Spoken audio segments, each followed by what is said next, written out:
Extra time. Good evening, friends. Welcome to Extra Time. This is Debasis, and as we all know that India has lost the ITC World Test Championship final to New Zealand, losing by 8 wickets.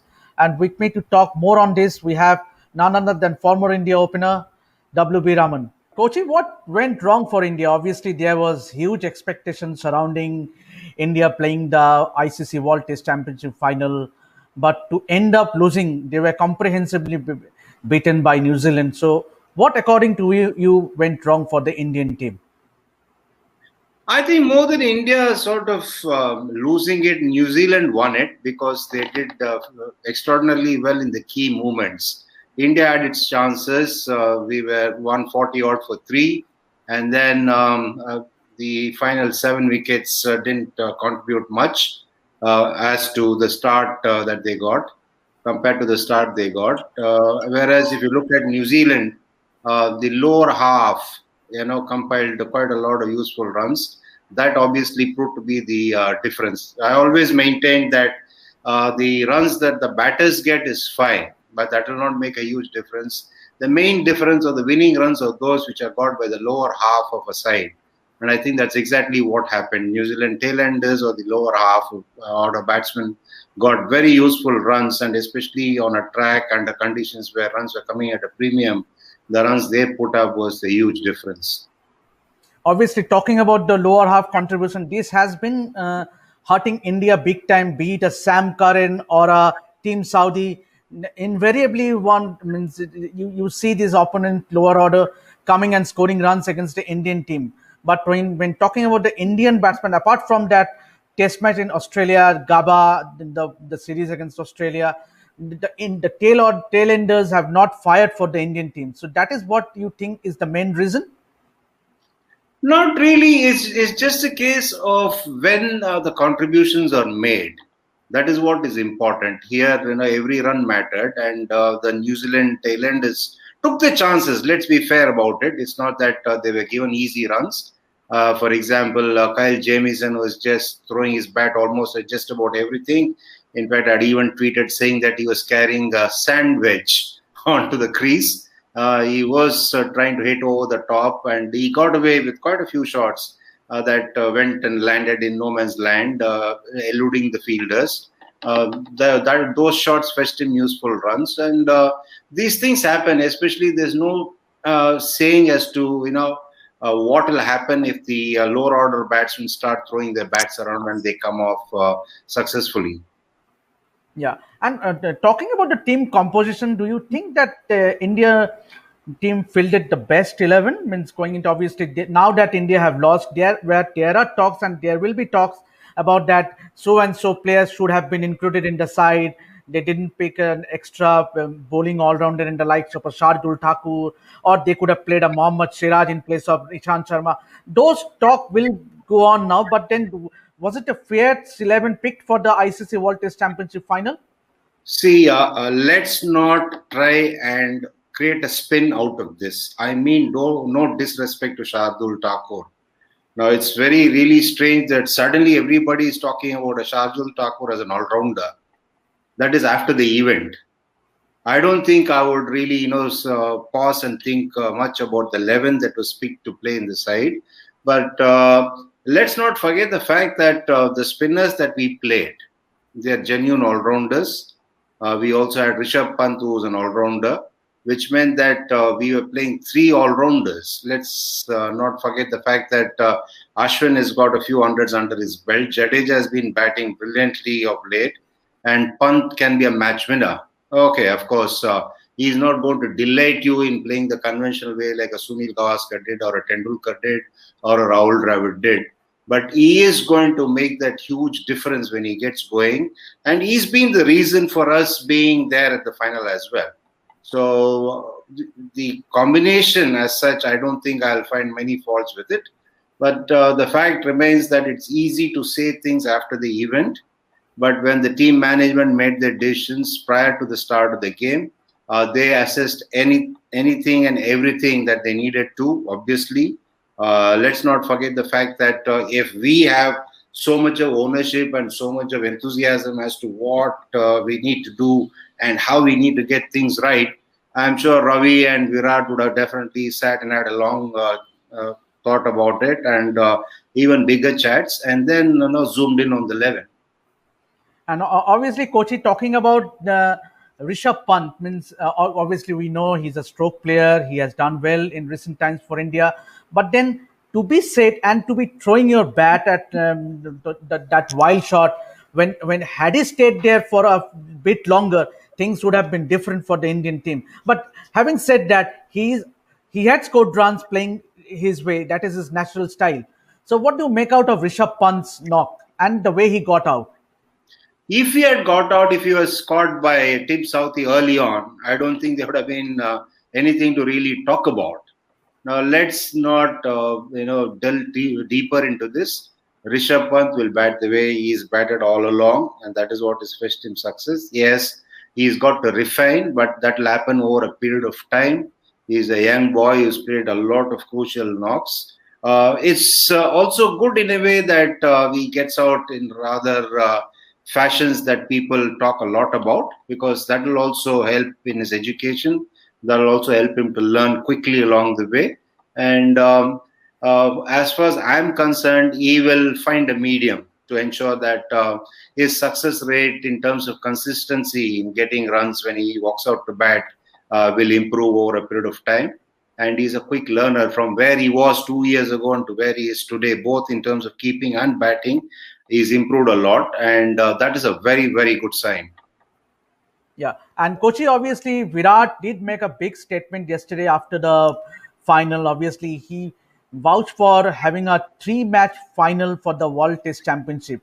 Do you think that it is the way forward, or is it something that is very practical when it, because talking about the FTPs, because if you have a three-match final, it will invariably take almost a month or so. So, is it practical to have three-match finals? See, it's up to the administrators to find solutions. I think it's a fair request. Let's face it, if you're going to have a final of the World Test Championship, you need to have those two top teams, which has performed extraordinarily well in the preceding 2 years, to have a fair run of chances to really fight and win it, which means that a three-test series will provide it. And I'll also go further in saying that it has to be played at home. At home for the team that has been at the top spot. And I would also give the visitors the choice of doing what they want to do. There shouldn't be any toss. That will offset any kind of home advantage that team number one might have. So this is something that would definitely be looked at. I'm sure that a lot of changes will come in when it comes to the future editions of the WTC. And talking about the positives, what are the positives that the Indian team might have found in this 2 years World Test Championship cycle? A lot of youngsters have come through, and they performed in real tense situations. Even the debutants put their hands up and performed extraordinarily well when the going was very tough. And let's not forget that the boys have had to go through a lot of tough times off the field as well. It's not easy being in bio bubbles, whether it's international series or whether you're playing franchisee cricket. They've spent a lot of time in the bio bubbles. That can be tough. It's not very easy. Yes, people can perhaps feel that they stay in the best hotels possible, but still, it's not easy going through the tough regimens that they go through in order to ensure that they don't violate the regulations of the bio bubble. So that has also been very tough for them. The other thing is that you have two spinners who are really mature and are on top of the game now. If you look at Ashwin Ball on the final day, you lost count whether it's the fifth day or the sixth day, because there was so much of rains and so much of tension right through the days on which they played. The way Ashwin bowled and the way Jadeja has played over a period of time in all the formats, you've got two fantastic spinners. and you can put up a combination that can, really take out the conditions as well as the pitch out of the equation. Yes, but what happens on the field, that's a different story altogether. It also goes to prove that even the best of teams can be beaten by a team which knows to do what to do when it matters, which hunts like a pack of wolves, and which also goes on playing Test cricket quietly and calmly and in a very stoic manner, like New Zealand have done. So that is also one way of winning, in as much as a side having the intent, the aggression, and also the fist to be positive all the time. If you have one way of doing things, you have another side which has got a different way of doing things, but yet being successful. Coach, talking about the New Zealand team, obviously Ken Williamson and his team, the performance they have put up over the 2 year cycle, same as with the Indian team. Um, are, would you say that they were a bit on an advantageous position going into the World Test Championship final, due to the fact that they have played two Test matches in England, whereas India they did not get an opportunity to play any practice matches. They just played a facing the New Zealanders who have the experience of being in England for a quite some time and also playing those two Test matches. And the New Zealand side has endorsed the adage catches win matches, because if you look at their catching success rate, is the highest. So which meant that they have taken all the catches, almost all the catches that came their way, and that is why their bowlers have been successful. They do have a good seam attack, which means that they need to have fielders who can grab anything and everything that goes their way, and they have done that extraordinarily well. Mind you, it's not a case of doing it for a period of 2 or 3 months. It's a case of doing it almost on a regular basis, day in and day out, and that's the reason why they've got so much of success that they did. Uh, in terms of having been there in England and playing two Test matches, yes, that can be looked at in different ways. Yes, you can call it as an advantage if you take one route. But the other side is that, these days teams are primed to go into a different country and straight away take the field and play without any side game or a practice game, because of the busy schedule that the FTP puts up for all the teams. In fact, the regular Test nations, they travel quite a lot and they land into one particular city, traveling thousands of miles, and then immediately playing a Test match in 2 3 days time. So that is how they're primed and they're used to it in a way.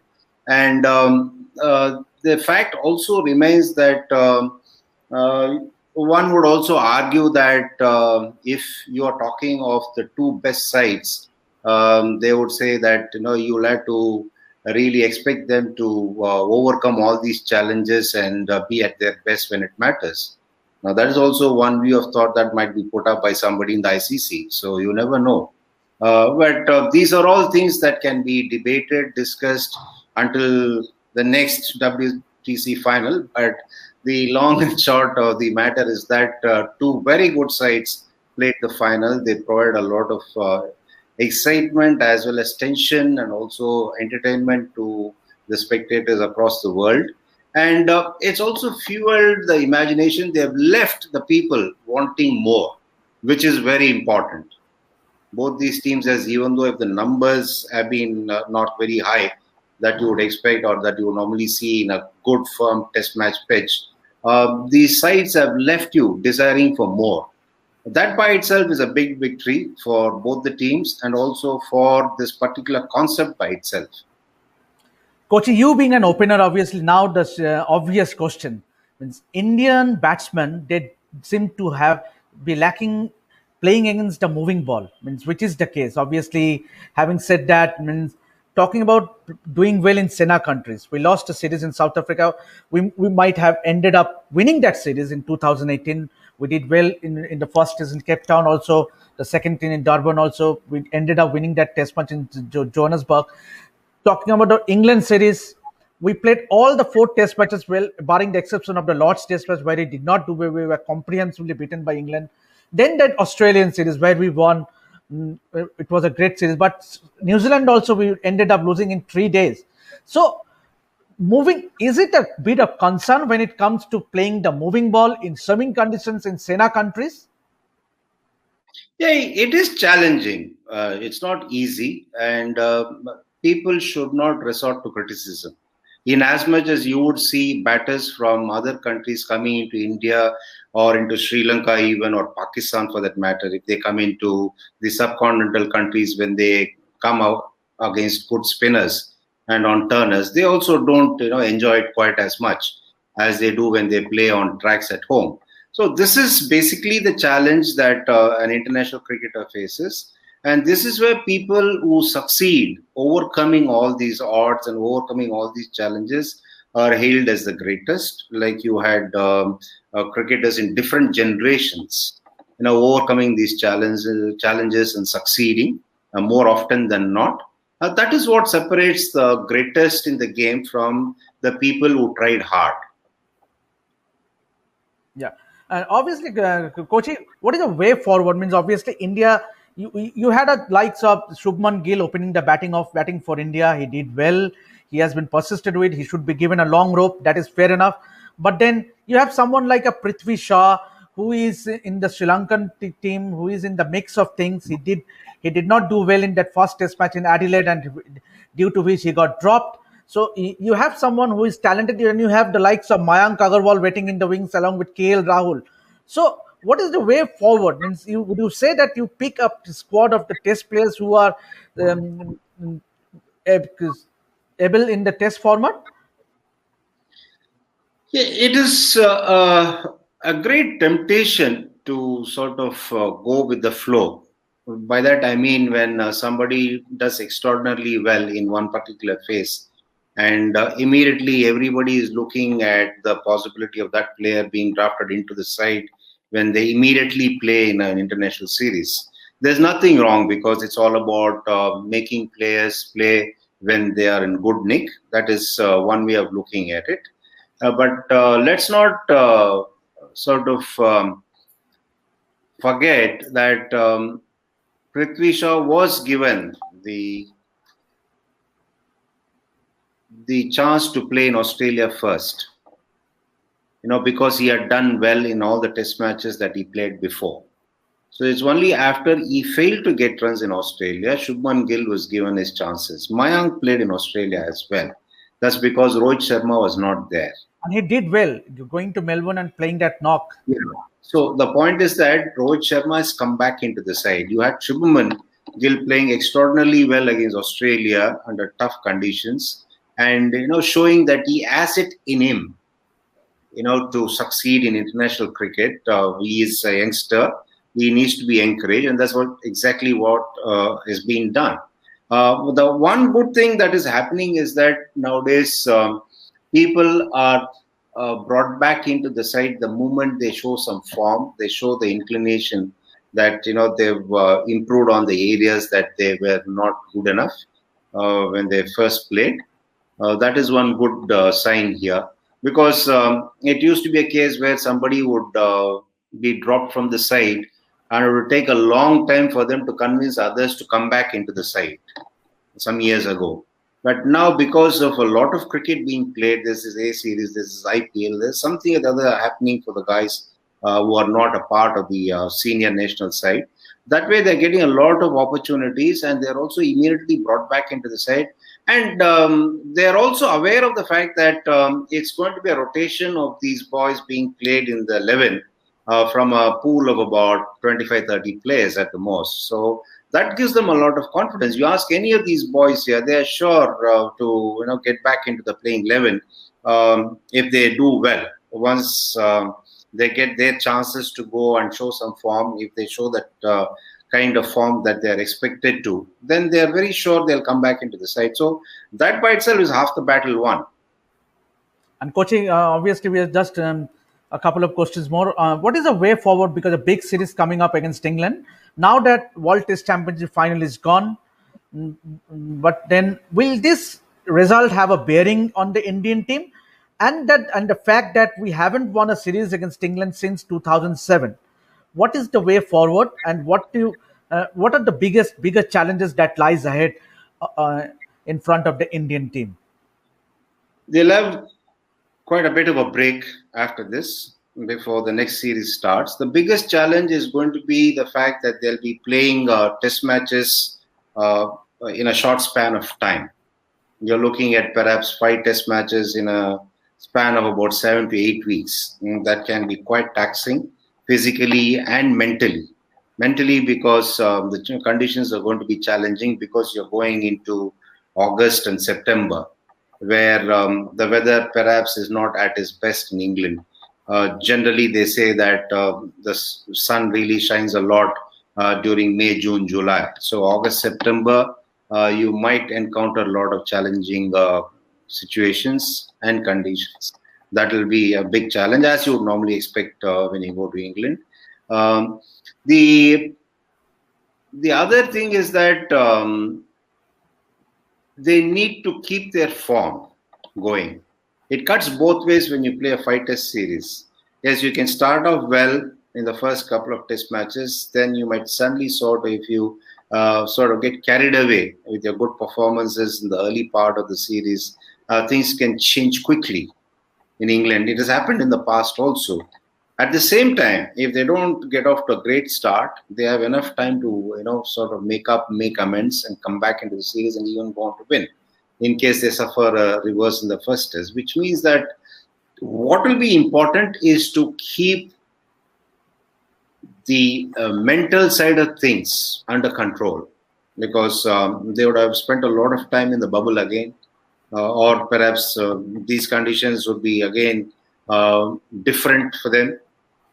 They got to stay there. They're not coming back. Ideally, they would have preferred to come back and go back. If it is, let's say, a normal situation, if this pandemic was not there, they would have perhaps played this test match and come back and again gone back to England. But now they're staying there, so which means it's a long tour as well. Even when you got a family there with you, the very fact that you got to go through your rigors of your training sessions and then go play matches, a lot of things keep happening on a tour. Even when you have your family around, it can be challenging as well. So the fact is that they got to keep the focus going. It's not going to be easy.